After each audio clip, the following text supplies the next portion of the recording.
সর্বোচ্চ 7 দিন, আর একটা আল্লাহ না করুক বড় কোনো ঘটনা, আপনারা হাজার হাজার মিডিয়া সেখানে দৌড়াবেন, আমার রামেশে হারিয়ে যাবে। তার 15 দিন পরে বা 1 মাস পরে বা 5 মাস পরে আইনের ফাঁক ফোকর দিয়ে কোনো না কোনো ভাবে উনি জামিনে বের হয়ে আসবে। এটাই তো আমাদের সমাজের চরিত্র।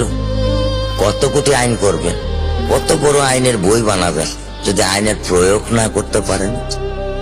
ওর জীবনে এমন কোনো চাওয়া নাই যেটা আমি পূরণ করি নাই।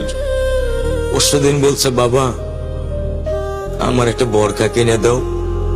আমি সাথে সাথে নিউ মার্কেট থেকে আমি 1000 টাকা দিয়ে আমার মেয়েকে বোরকা এনে দিচ্ছি।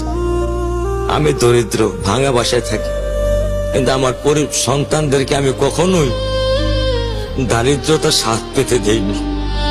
আমার স্যান্ডেলটা দেখেন 3 বছর পুরাতন ছেঁড়া, কিন্তু আমি আমার স্যান্ডেলটা পাল্টাই না, সেলাই করে নেই। কিন্তু আমার বাচ্চাদেরকে আমি কষ্ট পেতে দেই না। শুধু একবার বলছে, বাবা লেসে খাবো। আমি 1 মিনিটও দেরি করিনি, 1 মিনিটও আমি দেরি করিনি। ও আমার একটা হৃৎপিণ্ড।